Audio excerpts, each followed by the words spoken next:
Hello,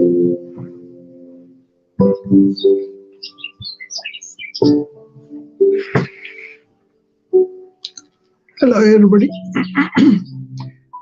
Good evening. Hope you are all doing well. Uh, this is going to be my last room for today uh, on energy depletion, which I started this morning with a proactive wellness energy repletion depletion.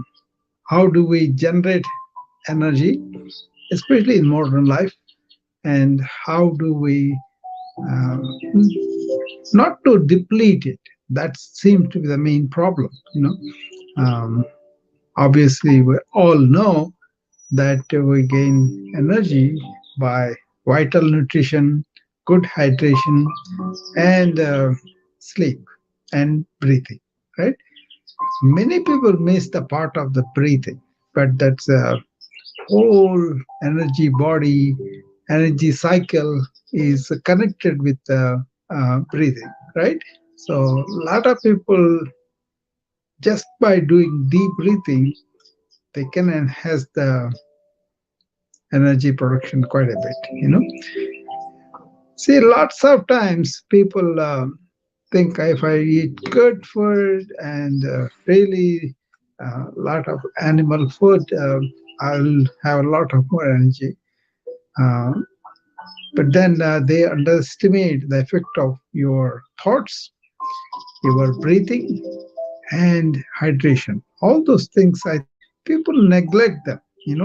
Either they indulge in overthinking or negative thinking, which are tremendous depletions of energy, and they breathe shallow and they don't give much thing, and then they don't hydrate themselves. They may drink drinks that are caffeine rich and all that, but they are not going to help you in the long run, right?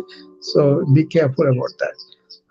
I was describing a day that we can spend in the modern times that can really help us to get our energy back. You know, so uh, you get up in the morning, and that is after you having a nice, good sleep. That's a very important thing to really start the day in high energy. These days, with the nightlife, with the entertainment or work schedules, a lot of people cannot really catch a good night's sleep and also deep quality sleep. I have talked several times on pre-sleep routines, sleep routines, and also post-sleep routines. Very important, and in modern life especially, avoiding sleeping pills, alcohol, or any other drugs that are uppers or downers. Very important, right? But these days, we hardly find many people. Uh, a good day of hard labor and then going to sleep was used to be normal.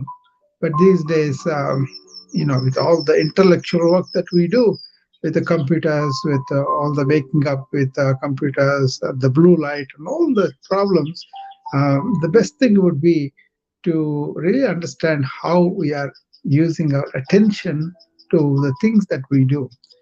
So, one simple formula I kind of adopt and I teach everybody is just try to pay attention to everything that you do during the day so that you don't have to accumulate a lot of thoughts or linger in the thought world of past or the future, right? You would rather take up a task, pay complete attention, and finish with it. That's important. Finishing the task and not allowing the thoughts go from that is very important. That's a simple thing that helps me for the patient care, right? We may have to attend to some things, but generally, if they're coming for a regular checkup or some maintenance or something that's not really emergency, I have to put him in the hospital or emergency room or in the ICU. Those cases are far in between. Maybe we'll get one or two cases a day to put in the hospital and to put in the ICU. But a lot of people come through the emergency room. That's a different thing, right? But in the clinic, when you're facing one patient at a time, I could easily be focused on one patient at a time. Even on the EMR, I open only one patient at a time. So the general task of what I was always telling, pay attention to every task. Break down into multiple small tasks, but don't do two or three or four or multitasking. That's a big robber of energy. Okay, people can get distracted very easily, and then they spend a lot of energy forgetting, regretting, or really cursing themselves and all that. Those things are really big energy depleters. So to have a good sleep, you got to have a day that is spent in attention and awareness. That way, when you go to sleep, you don't have to spend a lot of mental energy by dreaming to put the mind in order. See, that's a very layman's term I'm describing to you, but there's a lot involved in that. Okay, so if you want to have a better sleep, other thing is you got to unwind at least a couple of hours we used to take before, like you were on the lounge, on a easy chair, no radio, no TV, no devices, happy, right? Spending time in the nice, cool night and the breeze, and maybe you were at something very refreshing and all that. That was in 50s probably. But now, even in the 70s, 80s, I saw that when I was growing up, right? After we came here, also, my auntie who received me here, she's 82, and they had the same routine, very relaxing, peaceful routine where they go to their house for the dinner. She used to ask me come all the time because they didn't have children. So I was 27 or something at the time. So it was fun to go there, but the atmosphere in the house was very akin to 50s atmosphere or so. Uh, that kind of thing we can recreate here. All we have to do is put the devices away at least 30, 40 minutes before you go to sleep, and use that time to unwind your body and your mind. So, good sleep is a big energy booster, right? So, good quality sleep day in and day out, you can train your mind to be like that, right? And your reticular activating system will be top shape, right? So, before sleep, what are the things that we talked about? Be attentive to everything during the day. Don't accumulate many thoughts and all that. And don't be reactive to a lot of things with emotional reactions. Minimize them. And then don't drink any caffeinated drinks too much. And don't take any of the sleeping pills or easily, Um, don't drink alcohol. Just all those things are really not good for your sleep in the long run anyway. Everybody knows about them, but they don't do them. It becomes social to go in the evening for a dinner and have a couple of packs and then eat our dinner and come. That's not become a fashion. But if you want to really serious about quality sleep, you better refrain from these. I call them drugs. Caffeine, alcohol, everything is a drug for me. So you can do without it. You can improve your quality of sleep if you want. Of course, somebody who is big on meditation like me, I would not touch anything like that. But I don't think everybody can do that. The best thing is, whatever you have the day, come home and put these devices away and spend the time unwinding yourself, both body and the mind. In the mind, one thing I recommend is just go through the entire day in reverse order in your mind, like how we were doing at dinner, what was the conversation, whatever happened, and then go to the work at 5 o'clock. What were we doing in the office? What happened for the lunch? Like that, Any significant event that happened, maybe write it down, but eliminate it from the mind for the night. If they're really trivial, dump it, and you get used to that. Then you get used to what is trivial, what is not trivial, and you don't want to pay attention to the trivialities at any cost. Okay, you make it a habit. Don't let the mind accumulate in that, right? And then after you have a good night's sleep, in the morning when you get up, this is crucial, very crucial, because don't touch the devices at least for half an hour, and then don't get sucked into that big data network that it can attract you. And also watch your brain. Is it in the present moment? Is it aware? Or is it forming a network of thoughts by initiating one thought after another thought? That is the usual thing that happens to everybody in the modern age. So this is something important to consider. um, don't get sucked into away from present moment. So you got to be in the present. That means focus on the breath, focus on what is happening around you, focus on the life around you, the flowers in the garden, the breeze, the leaves rustling, or the light of the sun, or the rain or snow, whatever that the nature is. Be in touch with natural stuff, and that is with life. That's a good way to start the mind in the present moment awareness. For me, moment to moment awareness, that is only the life. For me, if I'm going and thinking about something in the past and indulging in a lived experience, like I'm reimagining all the things that happened, emotional reactions and all that, that's not life for me. That's all dead. It's all gone. There's only memory, right? You can learn things from the past, keep the learning experiences, rest of it, dump it, you know, because it's not real, right? At this time. The same thing with the future too. You can plan, but don't go and live there and then neglect what is in front of you. So that is very crucial in the morning. People don't do, and then they kind of do things kind of half-heartedly, kind of immersed in the thing and then thinking about it, planning about it, and all that. Don't do that. Especially if you are going to have a full day of work, and just be in the present, go there, and you can take a like I described all these things in the morning lecture. You can go and refer to that if you want to. um, then take a bath where there's a vigorous scrubbing of the skin happens. That's also stimulator, wakes you up, and also is a good for your immune bodies, right? That's the important thing. Then have a hearty breakfast. This is the formula.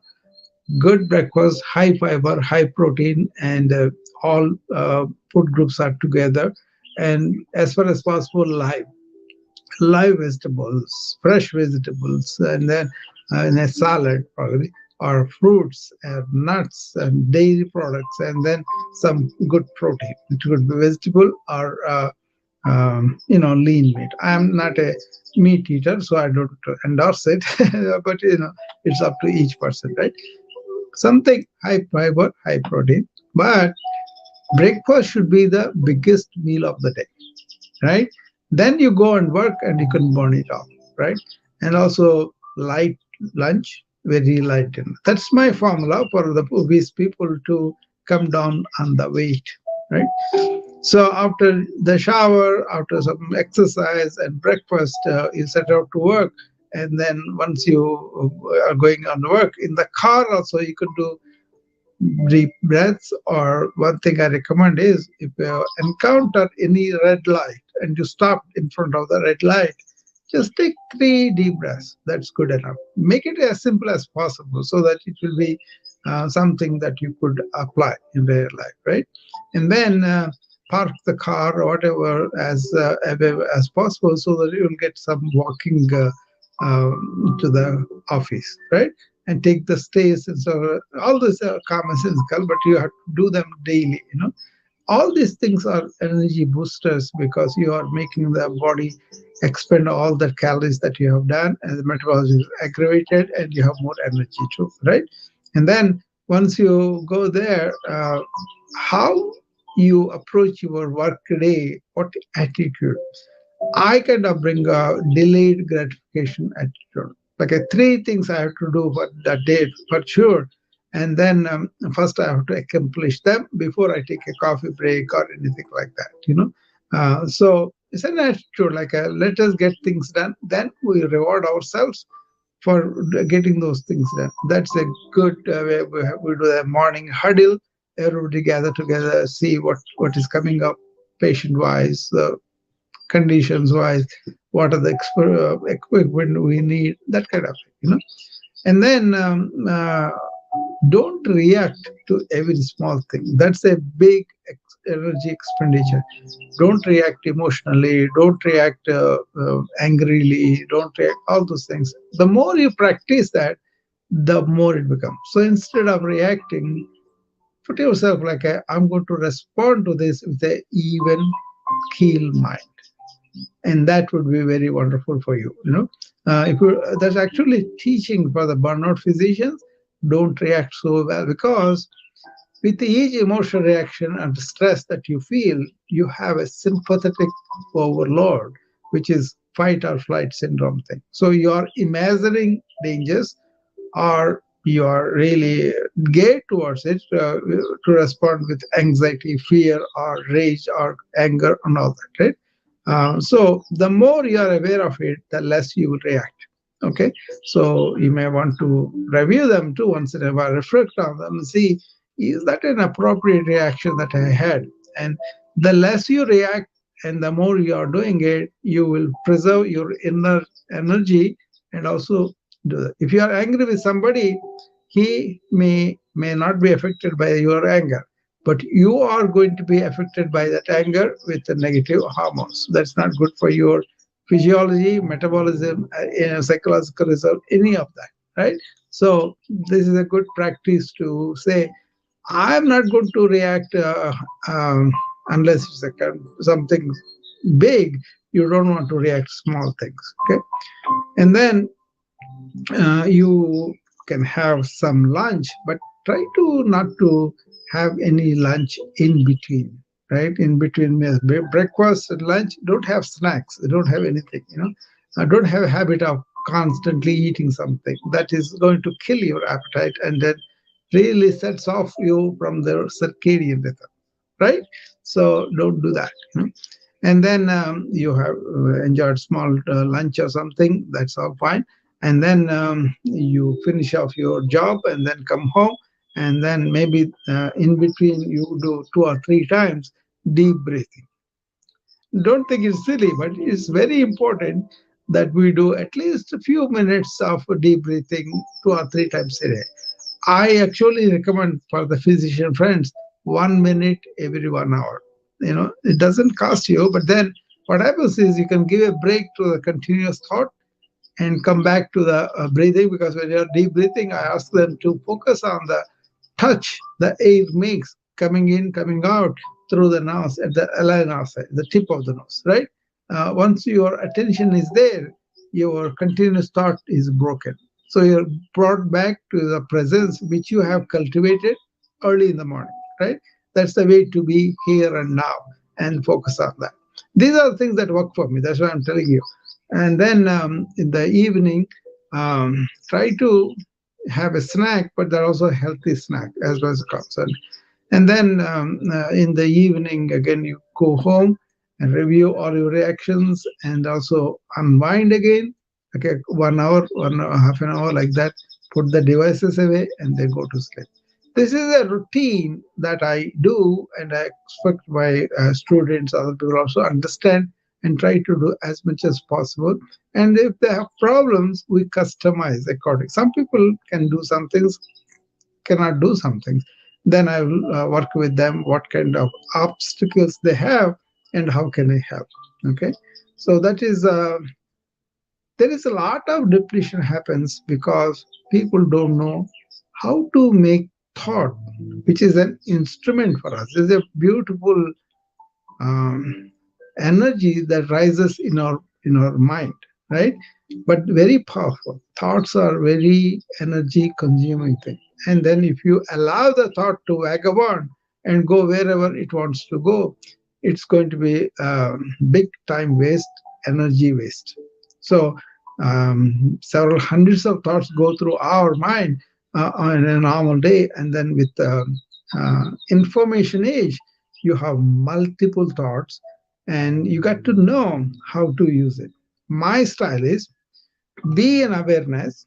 That means no movement of thought. Be in awareness here and now. And then when you want to employ thought for a certain task that you have, be conscious about it. Consciously use the thought, and the most importantly, end it after the activity's requirement is done and you have done it. End the thought. Don't carry the remnant of it. That is what happens. This is yoga science teaches us. The thoughts are called vrittis, right? They come in either from the memory or from the senses that we have some stimuli coming. Then we react and then we do stuff and all that. We kind of use thought to figure out things and do all of that. But then if you are unconscious about it, it will stay in and go into your subconscious, the remnant of thoughts. And they kind of become a problem down the line for the old people because they always written all these things. And when they're very old, all these past memories clouding them. But they cannot remember what happened just now, yesterday or today, like that. So that remote memories are there, but the recent memory is gone for them. The problem there is they don't want those memories to come back again and again because they don't find any use for them sometimes, and not all are going to be good things anyway. So they will be sad if they have good memories. They say, "Oh, I don't have that here now. My granddaughter was there. I had fun with her playing. Now I cannot do that."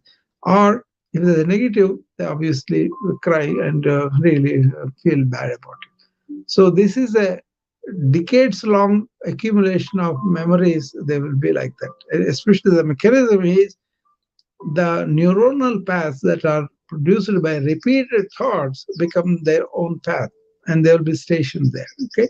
So network of thought is much easier because they find those things, the memory is very easy. So the more you do it, the more it will come. And then that unwanted memory, that unneeded memory will be there bothering you. So think about it.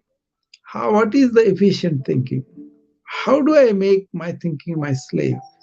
How do I end this thought? These are some things that you want to understand because yoga teaches you what is thought, how to use it, and what is beyond thought. Once you understand what is beyond thought and station there in that awareness, then thought becomes very focused, very powerful, and creative for the new thing too. So think about it. If you have any doubts, you can always reach me and I'll be happy to train you. You can always come to my wellness club. People come there and then they work out these problems. But it's a long standing thing. It won't happen just like that. Okay. Uh, then the thought conserved, thought not pursued will save you energy. You do that way kind of thing. Okay.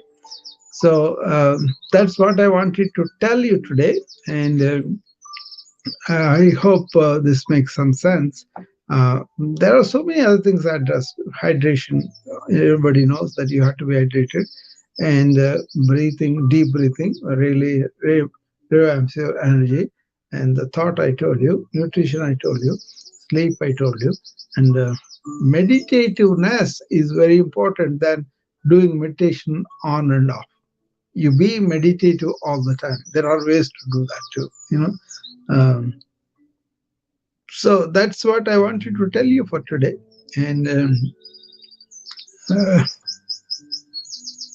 I'm doing this proactive wellness on exclusively on New Vibe because that's convenient for me, and then I just wanted to do for that community. And so I'm doing on a day by day basis. So far, we did 7 days in a row, and this will be continued because I have a list of things that you want to do to be proactively well, like a 20, 24, something like that. And I have a list of things you don't want to do to protect your wellness. Okay, do's and don'ts for proactive wellness. But I'm taking different topics each day, and I still have maybe close to another 20. So maybe I'll do for a month together altogether. See how the response is, and then if need be, I will continue that. Okay. All right. With that, I will close down for today. I think it at least 20 minutes I did it today. This topic is can be extended according to the needs of the people. Somebody may have some difficulty with falling asleep or staying asleep or getting deeper sleep, things like that. There are so many things that we could talk about on this. Okay. Yeah. All right. I will see you again tomorrow. Bye. Leslie.